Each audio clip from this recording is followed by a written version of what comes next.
محترم بزرگ دوستوں، آج کا معاشرے میں جو خواب کے بارے میں بات آتی ہے کہ اس کے بارے میں نے فلاں خواب دیکھ دیا، اس کی تفہیم کیا ہے، تفصیل کیا ہے، اس کا معنی کیا ہے، مفہوم کیا ہے، اس کے پیچھے میں اپنی زندگی کو صرف کرنا، اپنے اوقات کو صرف کرنا، اپنے مال و دولت کو صرف کرنا بے ضرورت کام ہے، کیونکہ ہم نہ تو انبیاء ہیں، نہ تو رسول ہیں، نہ تو ولی ہیں، ایک عام آدمی ہے۔ لہذا اچھا خواب دیکھے تو اللہ کا شکر ادا کرو اور دوسرے احبہ اچھے لوگوں سے سناؤ، برا خواب دیکھے تو کسی کو مت سناؤ، اللہ سے پناہ طلب کرو، پناہ مانگو، بس اتنا ہی فارمولہ ہے، اتنا ہی قانون ہے، اتنا ہی اصول ہے۔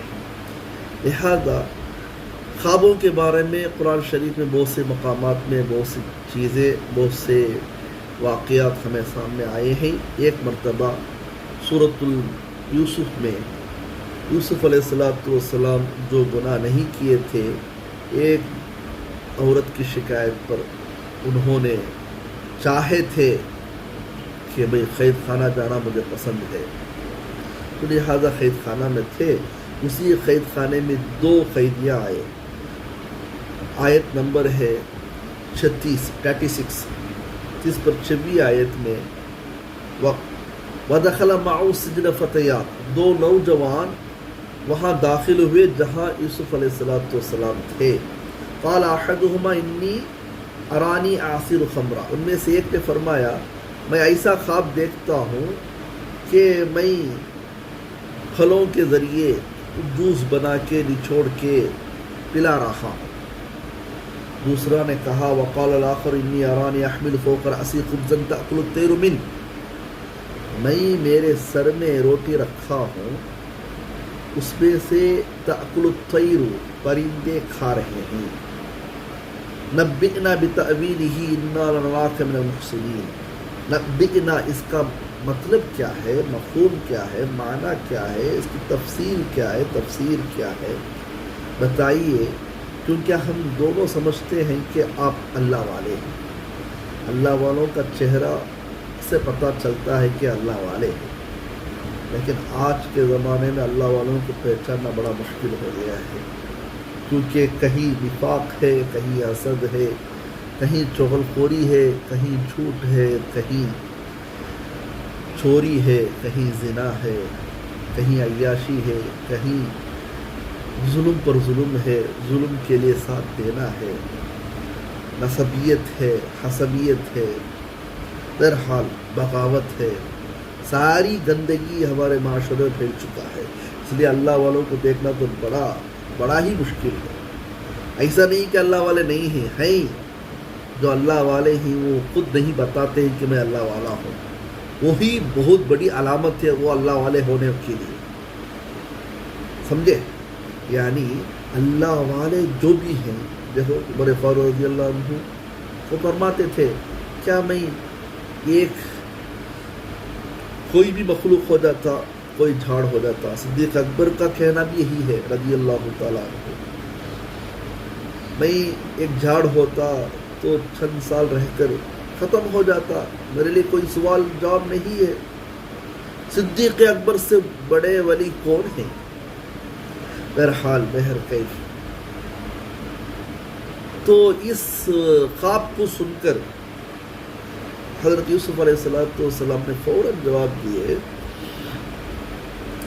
ہم لوگوں کے لیے جو کھانے کا وقت ہے، کھانا جو آ رہا ہے، وہ کھانے آنے سے پہلے میں اس کا تفصیل بتا سکتا ہوں، کیونکہ میرا رب نے مجھ کو سکھاتا ہے۔ یہاں ہے عاجزی، یہاں ہے انہیں امام، یہاں ہے اپنی رب کی اخلاص، محبت۔ سوچو آج کتنے معاملات میں، کتنے معاشرے کے امور میں میرا نام اس میں نہیں ہے، لہٰذا میں نہیں آ سکتا ہوں، مجھ کو فون میں بلایا گیا ہے اس لیے میں نہیں آؤں گا۔ کیا آپ فرشتے ہیں؟ کیا آپ نبی ہیں؟ کیا آپ رسول ہیں؟ نعوذ باللہ، رسول ہوتے تو بھی اس طرح کا جواب دینا اللہ کی نظر میں صحیح نہیں ہے. کوئی رسول کوئی نبی ایسا نہیں تھے, کوئی صحابہ ایسا نہیں تھے. ان کی وراثت ہے ہم کو جو علم ملا ہے, لیکن ہمارے زبان سے ایسے الفاظ کا کہنا جو شیطان کو پسند ہے رب کو پسند نہیں ہے. اپنے آپ کو لا شیء سمجھو, کچھ نہیں ہے. ہم صرف امامت کرتے وقت محراب کے پاس جا رہے ہیں. امامت کے بعد اس محراب کے لیے اور ہمارے لیے کوئی تعلق نہیں ہے, کوئی حیثیت نہیں ہے. صرف امامت کے موقع پر چند مصلیوں کے لیے ہم امام ہیں. ہو سکتا ہے اللہ تعالیٰ اٹھا کے پھینک دے گا تو ہمارے پیچھے نماز پڑھنے والے ایک مصلی بھی نہیں ہوگا. اللہ سے ڈرو. کہ اللہ جو دیا ہے علم اللہ کا دین ہے, اللہ کا احسان ہے, اللہ کا لطف ہے. دیکھو حضرت یوسف علیہ السلام فرماتے ہی میں تھوڑی دیر میں آپ کو تفصیل بتا سکتا ہوں, کیونکہ میرا رب نے مجھ کو سمجھاتا ہے, میرا رب نے مجھے سکھاتا ہے. یہ ہے, یہ ہونا چاہیے. سو کچھ کرنے والی ذات اللہ ہے. ناظر نہیں, ناظم نہیں, امامت نہیں, کاروبار نہیں, تجارت نہیں, حکومت نہیں, سیاست نہیں, دوست و احبہ نہیں, رشتہ دار نہیں, کوئی کچھ نہیں کر سکتا ہے. لا مانی لما اعطیت, لا مانی لما اعطیت. اگر اللہ عطا کرنا چاہے گا لا مانع, کوئی بندہ اس کو روک نہیں سکتا ہے. کوئی بندہ یمن تڑکو مڑیاد ہے کیا بولتے ہیں, ولا معطی لما منعت. اللہ روک دے لما منعت, جن چیزوں کو اللہ روک دے, ولا معطی, کوئی بھی نہیں دے سکتا ہے. نہ حکومت دے سکتی ہے, نہ ہمارے محتمین دے سکتے ہیں, نہ ہمارے امام دے سکتے ہیں, نہ کوئی کاروبار کے ذریعے تجارت کے ذریعے حاصل کر سکتا ہے, کوئی نہیں دے سکتا ہے. بہرحال یوسف علیہ السلام کی عاجزی اور ان کی ساری دیکھو کہ میرا رب نے مجھے سمجھاتا ہے. یہی ہے علماء, یہی ہے صحیح صحابہ, صحیح علماء, صحیح تابعین کا راستہ ہی ہے. بہرحال انہوں نے کہا, یعنی اسی صورت کے 41ویں آیت میں اس کا تفصیل ہے, اس کا مفہوم ہے, اس کا مطلب ہے, یا صاحب السجن, ایک قید کے دوستوں, اما احدکما فیسقی ربہ خمرا, ان میں سے ایک ہے جو اپنے بادشاہ کو, اپنے آقا کو پھر وہی کام کر سکتا ہے جو اس سے پہلے کیا تھا, یعنی پھلوں کے ذریعے جوس بنا کے اس کو شراب خمر پلانے کا امور اس کو آئے گا.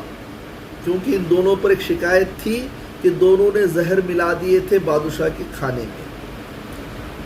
اور دوسرا ہے وقال الآخر, دوسرے آدمی کے بارے میں ہے وَأَمَّا الْآخَرُ فَيُصْلَبُ, دوسرے آدمی کے بارے میں جو ہے, جو اس کے سر پر روٹیاں رکھ کر جا رہا ہے, پرندے اس روٹیوں کو کھا رہے ہیں, وہ اس شکایت میں, تحقیق میں ثابت ہو جائے گا کہ اس کا جرم, اس کا خطا, اس کا ذنب, لہذا اس کو سولی پر لٹکایا جائے گا. یہی تفصیل ہے. بہرحال محترم دوستو, ہماری زندگی میں بہت سے معاملات آگے پیچھے ہو سکتے ہیں. ہم کبھی بھی, کہیں بھی, کسی مقام میں بھی, کسی جگہ میں بھی, کسی مکان میں بھی اللہ کے رسول کی اتباع ہماری جان سے بھی بڑھ کر ہے. ریا کرنا شرک ہے, دکھاوے کے لیے کچھ بولنا, ہاں میں ہاں لگانا, ظلم پر ساتھ دینا بہت بڑا جرم ہے. لہذا اللہ تعالیٰ تمام کو ہر موقع پر سچے انسان کے زندگی اور نرمی کے ساتھ برتاؤ کرنے کی توفیق نصیب فرمائے. خصوصاً صحابہ اور انبیاء. اور خواب جو ہے یہ بڑا معاملہ نہیں ہے, اچھا خواب ہو تو اس کو الحمدللہ کہو, دوسرے اچھے لوگوں کو سناؤ.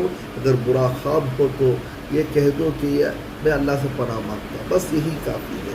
اللہ تعالیٰ سے دعا ہے کہ اللہ تعالیٰ ہم تمام کو صحیح سمجھ کے ساتھ صرف یہ پریشانی رب العزت کے لیے جھک سکتی ہے، کسی اور کے لیے نہیں۔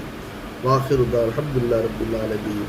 السلام علیکم ورحمۃ اللہ وبرکاتہ۔